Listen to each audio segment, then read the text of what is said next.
to you, O Lord, our strength and our Redeemer.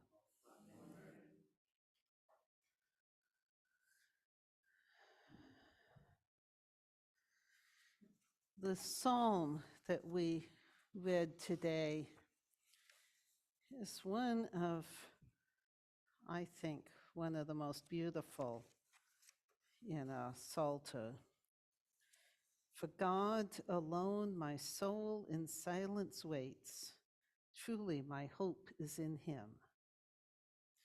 If you were going to memorize a verse from the Psalms, would that not be a good one to memorize?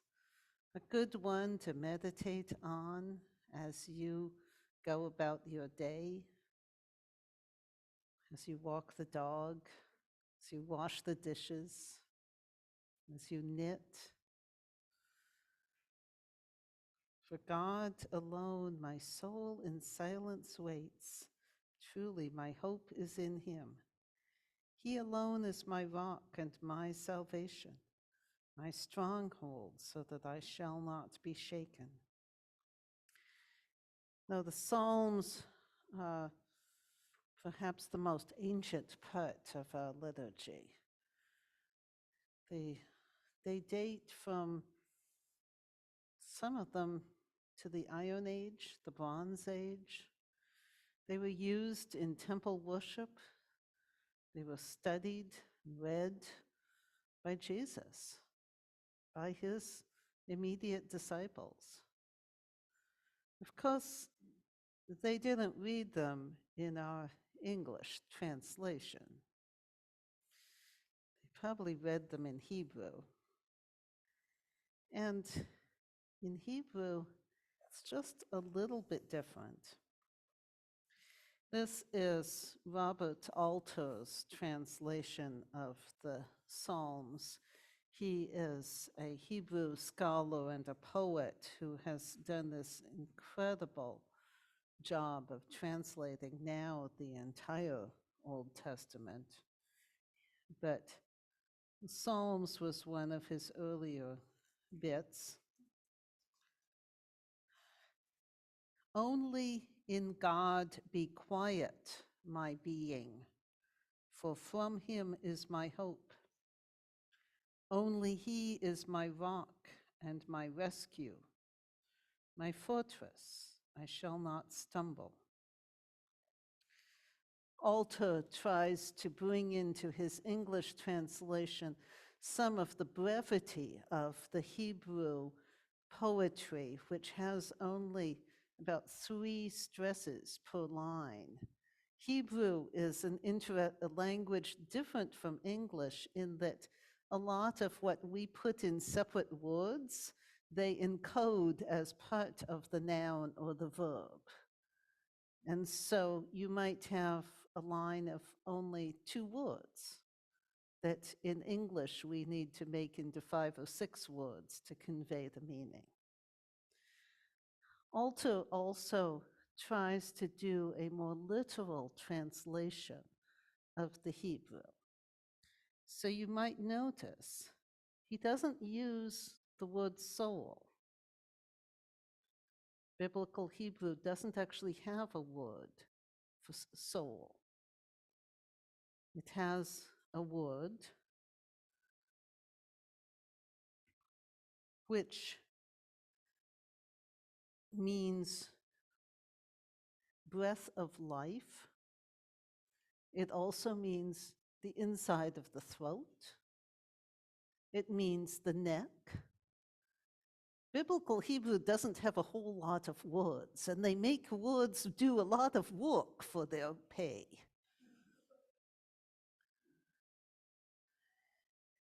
But Robert Alter says he deliberately did not use the word soul as the translation because it introduces this duality between soul and body, which is completely alien to the Hebrew.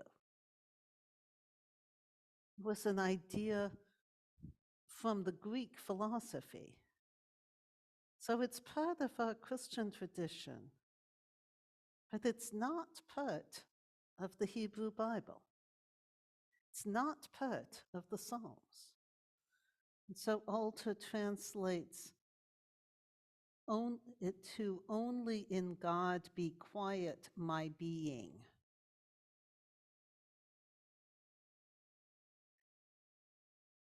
You'll notice he also doesn't use the word salvation, but he uses rescue, which is a more literal translation of the Hebrew. Salvation, again, to our ears, has a gloss of centuries of Christian theology and the idea of the immortal soul and the salvation of the soul.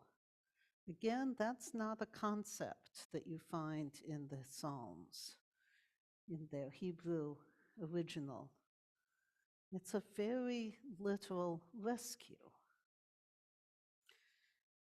I got thinking about this characteristic of the Psalms, of their directness, of their physicality. And I wondered how, thinking of this as the context for the Gospel according to Mark, I wondered whether I have maybe been misunderstanding Jesus' words to the disciples when he says that he will make them fishers of men.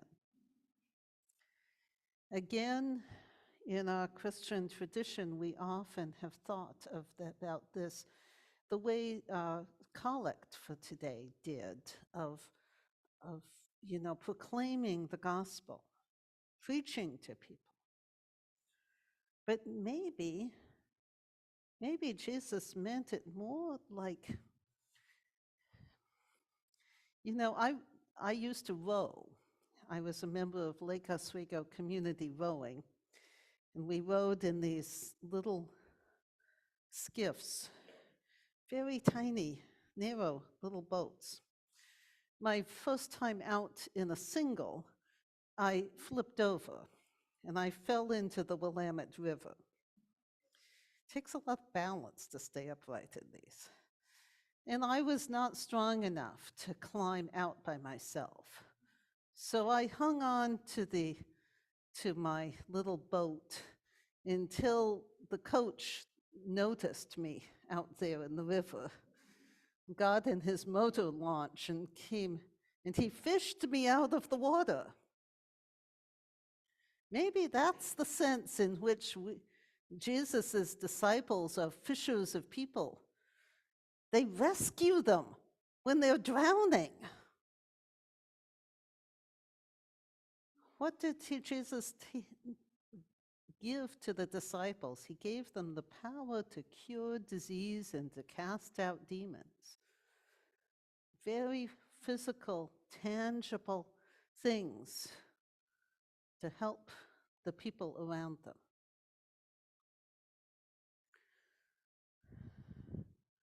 Maybe we're not supposed to preach at people, we're supposed to rescue them.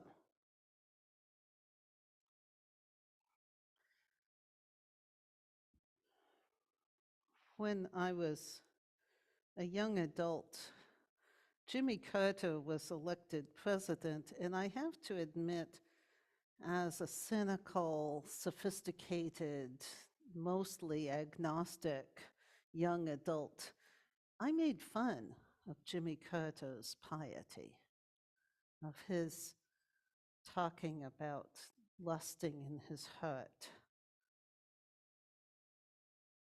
I have had to eat my words because now Jimmy Carter is probably the former president that I respect the most. And why is that? It's not because of his words.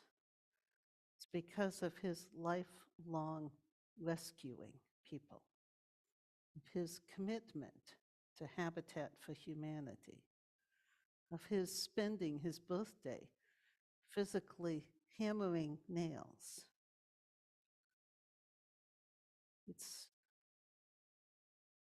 his faith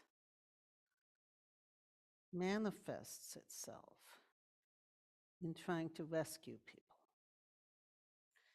Now, that's not to say that the rest of it isn't important. Classical understandings of the religious life have multiple pieces. There's practical work.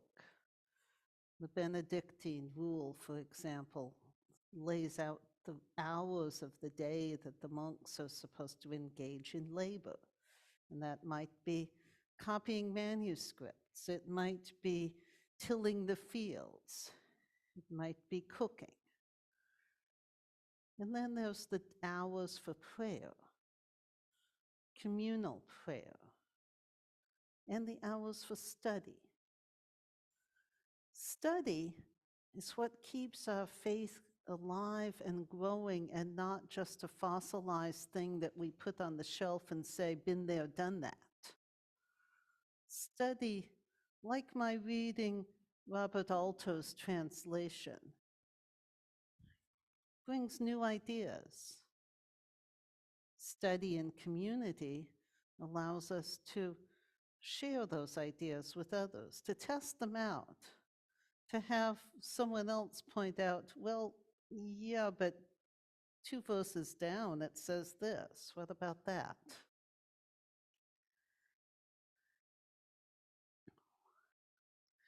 Lent is fast approaching. It's only 3.5 weeks away to Ash Wednesday. It's sort of shocking because it feels like we just had Christmas. But it's not too early to think about, in your life, what piece needs strengthening?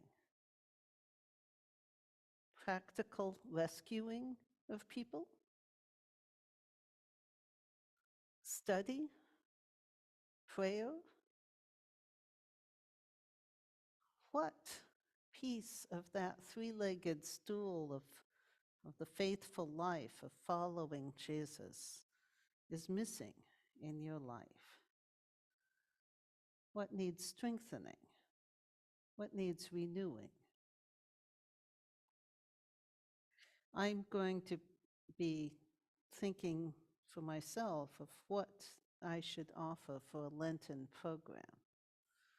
So if you have ideas of which ones of study, work, prayer, which one you would like to strengthen this Lent, let me know.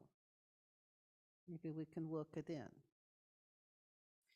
Meanwhile, I leave you with this image. The image of the fishermen who probably don't know how to swim, who are being called by Jesus to learn how to rescue people. And the words from the very ancient Hebrew poets. Only in God be quiet, my being, for from him is my hope.